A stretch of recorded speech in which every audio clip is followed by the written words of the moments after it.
स्वागत है smart IAS classes में एक बार फिर से। आज हम लोग एक नया चैप्टर ब्रह्मांड और सौरमंडल पढ़ेंगे। तो चलिए हम लोग इसका अध्ययन करते हैं।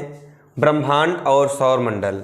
सबसे पहले ब्रह्मांड की उत्पत्ति के विषय में ही हम लोग पढ़ेंगे कि ब्रह्मांड की उत्पत्ति किस तरीके से हुई। तो इसका सबसे अच्छी अवधारणा बिग बैंग सिद्धांत पर आधारित है, जो कि बिग बैंग सिद्धांत के प्रभाव से है, डॉपलर प्रभाव पर आधारित है। बिग बैंग सिद्धांत का प्रतिपादन किसने किया? लेमेत्रे ने किया। बिग बैंग सिद्धांत का प्रतिपादन किसने किया? लेमेत्रे ने किया। यह भी प्रश्न पूछा गया है कि बिग बैंग सिद्धांत का प्रतिपादन किसने किया? लेमेत्रे ने किया।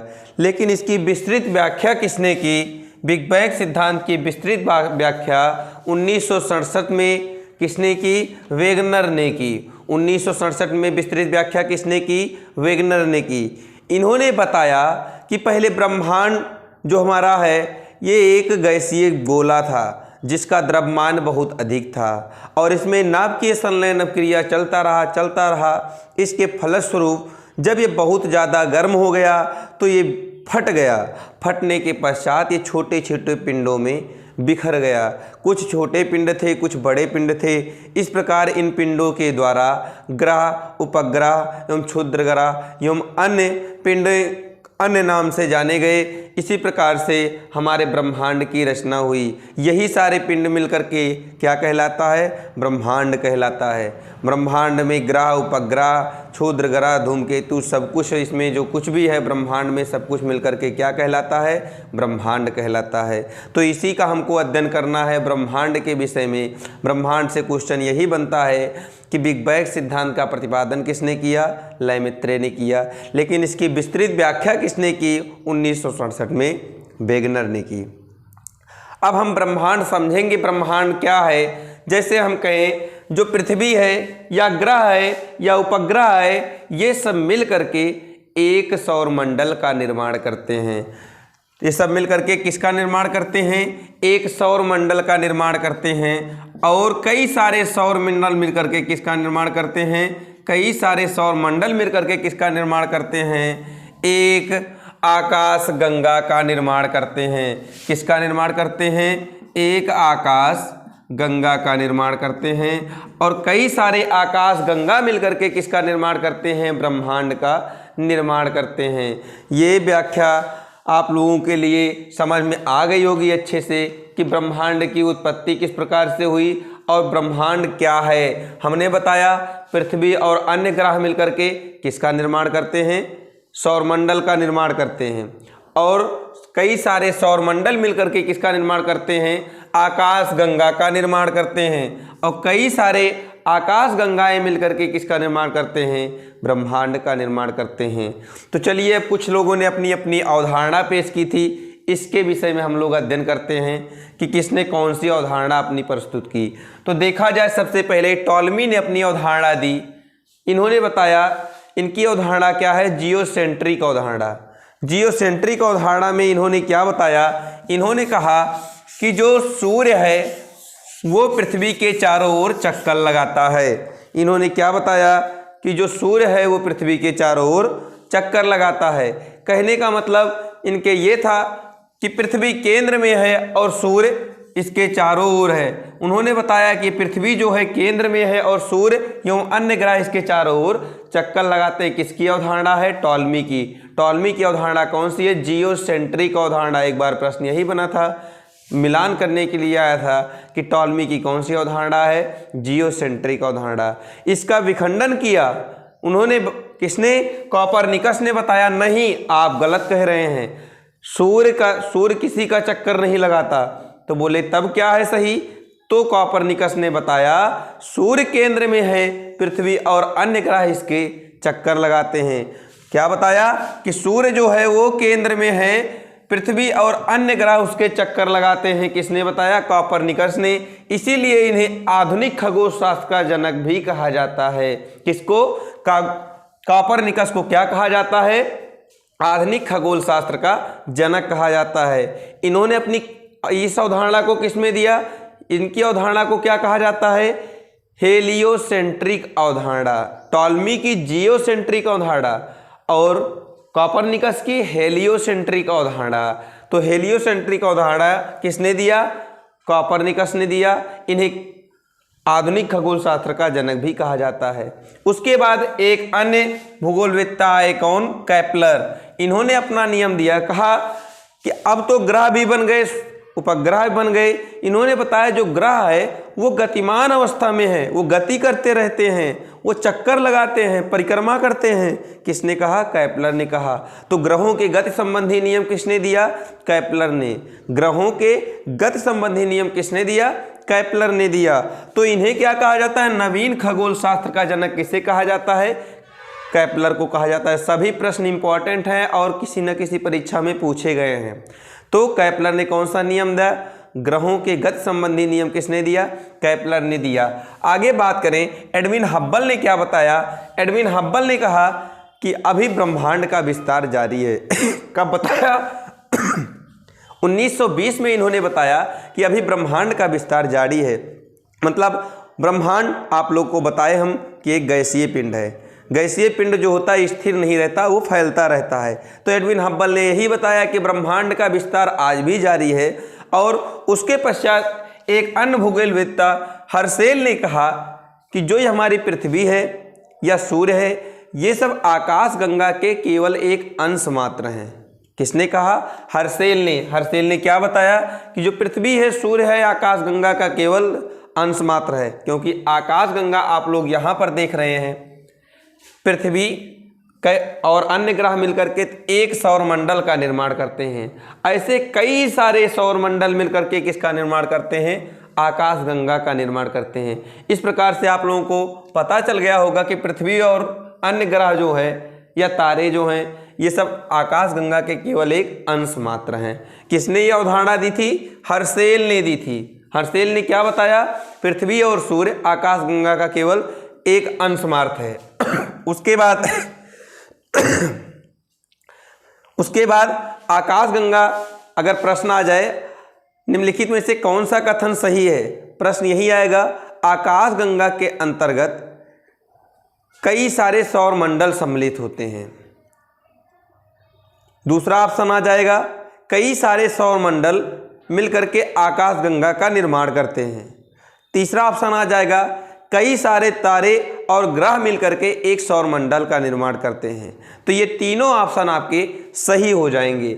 आगे हम बात करें कि जो हमारी आकाश गंगा है, इसका नाम क्या है? जैसे हम जिस आकाश गंगा में जिसमें हमारा सौरमंडल स्थित है, उस आकाश गंगा का क्या नाम है? मंदाकिनी। जिसमें हमारा सौरमंडल स्थित है, उस आकाश गंगा का नाम क्या है? मंदाकिनी। और मंदाकिनी जो है यह आकाश गंगा, मंदाकिनी हमारी आकाश गंगा का क्या नाम है? मंदाकिनी। मंदाकिनी किसकी आकाश गंगा का नाम है? हमारी आकाश गंगा जिसमें सौरमंडल स्थित है। इसकी आकृति कैसी है? सर्पिलाकार है। मंदाकिनी की आकृति कैसी है? सर्पिलाकार है। और इसकी 3 भुजाएं और एक बल्ज है। बल्ज मतलब क्या? केंद्र। बल्ज मतलब क्या होता है? केंद्र। केंद्र को क्या कहते हैं? बल्ज कहते हैं। आकाश गंगा के केंद्र को क्या कहा जाता है? बल्ज कहा जाता है। और इसकी तीसरी भुजा जो है वो नवीन तारों को जन्म देती है। 3 भुजाएं होती हैं, जो तीसरी भुजा होती है नवीन तारों को जन्म देती है। कुछ रंगों के माध्यम से उनकी अवस्थाओं का पता चलता है, तारों की अवस्थाओं का पता लगाया जा सकता है। जैसे दिखाया गया कि जो नारंगी, नीले अथवा सफ़ेद तारे होंगे, इसमें कौन से तारे आएंगे? नए तारे आएंगे।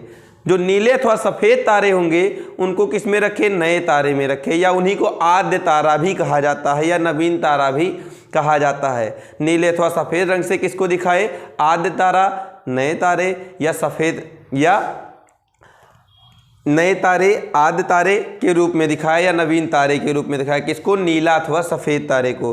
उसके बाद दूसरा जो नारंगी कलर दिखाया गया, किसको? प्रौढ़ तारे को। प्रौढ़ तारे को किस कलर से दिखाया गया? नारंगी कलर से दिखाया गया। उसके बाद बात करें तीसरी जो अवस्था है, कौन सी? वृद्धावस्था। वृद्धावस्था को किस कलर से दिखाया गया? लाल कलर से दिखाया गया। तो 3 अवस्थाएं होती हैं तारे की। तीनों अवस्थाओं में जो आप लोग देखिए, आद्य अवस्था या जिसको बाल्यावस्था या नवीन अवस्था होता है, इसे नवीन ना से नीला, नीले या नए तारे को नीला अथवा सफ़ेद कलर से डिफाइन किया गया। उसके बाद प्रौढ़ तारे को किससे डिफाइन किया, प्रौढ़ावस्था को किससे डिफाइन किया गया, नारंगी कलर से डिफाइन किया गया। उसके बाद वृद्धावस्था को लाल कलर से डिफाइन किया गया। तारे का जन्म कैसे होता है इसके विषय में समझ लीजिए। जैसे कोई गैसीय पिंड होता है, जब वो पिंड के रूप में हो जाता है, संकुचन होता है और वो एक पिंड बन जाता है, तो उसके अंदर नाभिकीय संलयन क्रिया चलने लगती है। नाभिकीय संलयन क्रिया हाइड्रोजन और हीलियम अंदर उपस्थित होता है, जिससे वो प्रज्वलित होता रहता है, प्रकाश देता रहता है। उसके पश्चात जब ये हाइड्रोजन से हीलियम बनने की क्रिया अधिक हो जाती है, जब हाइड्रोजन से हीलियम की संख्या अधिक हो जाती है, नाभिकीय संलयन क्रिया चलती रहती है और हाइड्रोजन से हीलियम बनता रहता है। एक समय ऐसा आता है हाइड्रोजन की संख्या कम हो जाती है और हीलियम की संख्या अधिक हो जाती है, तो क्या होता है, नाभिकीय संलयन क्रिया रुक जाती है, जिसके फलस्वरूप अगर किसी तारे का द्रव्यमान चंद्रशेखर सीमा से कम है या सूर्य के द्रव्यमान से कम है, तो वह काला वामन तारा श्वेत वामन तारे में बदल जाता है। किस में बदल जाता है, श्वेत वामन तारे में बदल जाता है। कहने का मतलब जब हाइड्रोजन से हीलियम की संख्या अधिक हो जाएगी तो इसमें नाभिकीय संलयन का क्रिया बंद हो जाएगा, जिससे धीरे धीरे इस तारे की मृत्यु होने लगेगी और वह लाल दानो तारा, उसके बाद काला वामन तारा और काला वामन से डायरेक्ट श्वेत वामन में बदल के ये ब्लैक होल में बदल जाते हैं। लेकिन अगर द्रव्यमान अधिक है, सूर्य के द्रव्यमान से अधिक द्रव्यमान किसका है, तारे का है, तो जिसका द्रव्यमान होगा उसका गुरुत्वाकर्षण शक्ति भी अधिक होगी। अगर गुरुत्वाकर्षण शक्ति अधिक है किसकी, तारे की, तो क्या करेगा, इस पिंड को सिकोड़ने का काम करेगा, संकुचित करने का काम करेगा, क्योंकि इसकी गुरुत्वाकर्षण शक्ति अधिक है। जब ये सिकुड़ेगी तो नाभिकीय संलयन क्रिया और तीव्र से होगी। क्यों, क्योंकि जब छोटा होता भाग जाएगा, तो जैसे आप लोग आग या अग्नि के पास जब हाथ ले जाते हैं तो जलने ज़्यादा लगता है, इसी प्रकार से जब ये सिकुड़ेगा तो इसके मध्य स्थित क्षेत्र में ज्वलनशीलता अधिक हो जाएगी और ये एकाएक इसके मध्य के केंद्र में एक विस्फोट होता है। एक विस्फोट होता है जिसे क्या कहते हैं, सुपरनोवा विस्फोट कहते हैं। सुपरनोवा विस्फोट कहते हैं, जिसके फलस्वरूप बाहरी परत इसका नष्ट हो जाता है, बाहरी परत इसका नष्ट हो जाता है और जो भाग बचा रहता है उसको क्या कहते हैं, जो भाग ये केंद्र में बचा हुआ है इसको किस चीज़ से कहते हैं, इसको न्यूट्रॉन तारा कहते हैं। जो बचे हुए भाग रहते हैं किसके, सुपरनोवा विस्फोट के बाद जो बचा हुआ भाग रहता है उसको क्या कहते हैं, न्यूट्रॉन तारा कहते हैं, या उसी को पल्सर भी कहते हैं। उसी को क्या कहते हैं, पल्सर तारे भी कहते हैं। इस प्रकार से जो बचा हुआ भाग है धीरे धीरे वो किस में चेंज हो जाता है, वो न्यूट्रॉन तारा जो है धीरे धीरे ब्लैक होल में चेंज हो जाता है। ब्लैक होल एक ऐसी घटना है जिसमें अगर कोई चीज़ चली जाए तो वापस लौट के नहीं आ सकता है, उसको दूरबीन के माध्यम से भी नहीं देखा जा सकता है, क्योंकि अब ये बहुत छोटा पिंड है और उसके पश्चात इसमें गुरुत्वाकर्षण शक्ति का मान बहुत ज़्यादा अधिक हो जाता है। तो ब्लैक होल में गुरुत्वाकर्षण शक्ति का मान बहुत अधिक होता है। उसके पश्चात अब हम लोग पढ़ेंगे, ब्लैक होल भी पढ़ लिए और अब आगे पढ़ेंगे हम लोग नक्षत्र के विषय में। नक्षत्र क्या होते हैं, कुछ तारे मिल करके एक समूह में अगर उनका अध्ययन किया जाए उसी को नक्षत्र कहते हैं। कई सारे तारों का समूह या ग्रुप ही क्या कहलाता है, नक्षत्र कहलाता है। तो हमारे आकाशगंगा या सौरमंडल में कितने नक्षत्र हैं, 28, कहीं कहीं पर 27 मिलता है, लेकिन एक नक्षत्र और अभिजीत को ऐड कर लिया जाता है तो 28 नक्षत्र की बात की जाती है।